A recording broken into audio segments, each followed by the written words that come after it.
got train tracks that had riveted shoes in there. Look how far off it is from around. They tried to turn it. They turned it down to as much as they can, and that's it. Around it there, around it here. So the drum is still at around in these drums. Definitely.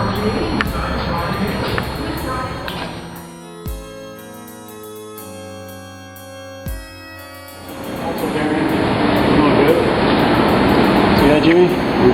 Axle bearing is no good, and hopefully it didn't affect the axle. The axle's on this car, and you can take the axle and move it up and down. It's showing it's got a huge amount of axle bearing wear in there. If you can move it up and down slightly is good, but a lot is not good, and you can also see the axle has been leaking past the seal, so you have 98 gear oil coming down past that, onto the shoes, onto the drum, causing a brake problem. But this is severe. That's a lot of axle play there. It can be so bad where it can start overheat the axle, crystallize it, and have it break right off. Not very often it happens, but this one's getting ready. Both sides. It's got new shoes there. New shoes, new wheel cylinders. Look at this wheel cylinder. Looks like it might be leaking here. Is it? No, it's not leaking. It's good. Definitely. I'd be drums anyway. Yeah. Because these things are so far out around. Oh, absolutely. It's inconsistent on the marks all the way around, so they are out around. You see this on the backing plate. This is not supposed to be there. No. As axle seal leaking down, it's going to contaminate. It's going to get onto here. Yeah, it's already on here. It's already on the shoes. It needs new shoes. It needs everything except wheel cylinders again.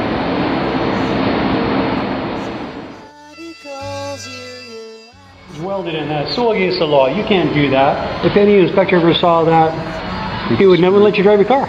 You can't do that. If they're not fitting properly, you need to machine this out to a better size so you can put a different wheel stud in there. You can't do that. Well, somebody did, but not legally. Right. The first clue was something was wrong. This all got splines coming up into the drum. It's supposed to be swedge. It's called swedge when they squeeze it together. That was not bad. This was not great. It's okay. Not bad. Not at all. So we've got different size studs going on here. And then you look at the other side.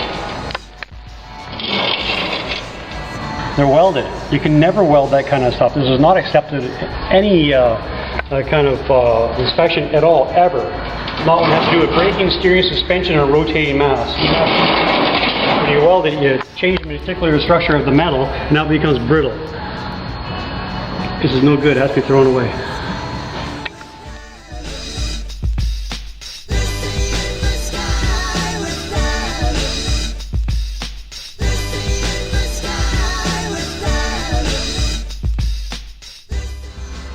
It's got a gas tank that's back pretty far. The infill spout here goes quite a ways. It's got a proper piece of hose going up to fill a cap. There's actually a loop going up here. We're supposed to have a strap up here to hold it in place. If you don't, it wiggles up and down like that, and it's going to break it right in here. You see where it's darker here? It gets darker because it's damp. And if it's damp, it's leaking. It's gas. It's not a good thing.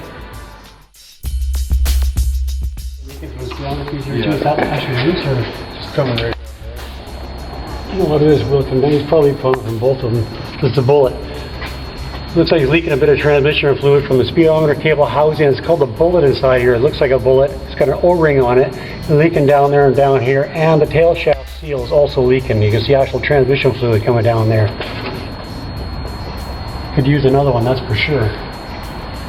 And it's leaking a little bit of transmission fluid up by these high pressure hoses instead of having steel hoses. Why they did that, I don't know, but it makes it so it's loose and it bangs around and you can see the mess. It's everywhere. It should be fixed right.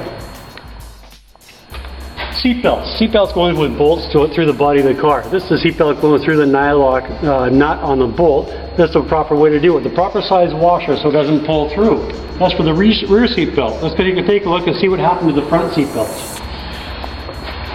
Front seatbelt. It's got a proper bolt and nut through here, but it doesn't have a washer through there. So it means if somebody's ever in the collision, it's going to cock it sideways, it's going to pull right out of there. The fix, put a proper washer on it, and that'll fix the whole thing right up. The first thing I think should be done with this car, after we've taken a look at the braking system on it and found on the left front hub assembly, the actual wheel studs are tack welded in, which you should never do. So if somebody has done something to try to fix it up, probably didn't find the right parts, but it really needs to be addressed properly.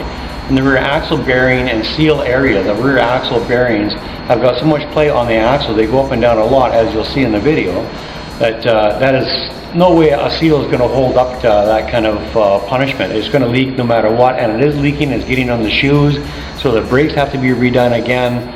It's just not going to handle anything. This car has to have some axle bearings and seals addressed before the car goes anywhere.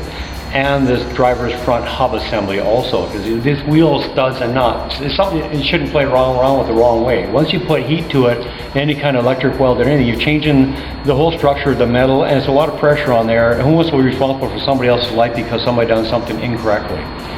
So I would address that right away. And the fuel part of it, I did a fuel pressure check on it from the fuel pump up to the carburetor. It's got the proper poundage, 5 pounds on 3 cranks on a proper rotation, no problem whatsoever. That part's working fine. So it does have a fuel problem going from the fuel pump to the gas tank. I found it's also joined in one spot near the passenger side rear door, where they didn't flare the metal line, probably because it's cracking, or didn't want to flare it, didn't think it was a good idea. It's leaking a little bit. So it's also a fire hazard. It should never pass inspection with that either.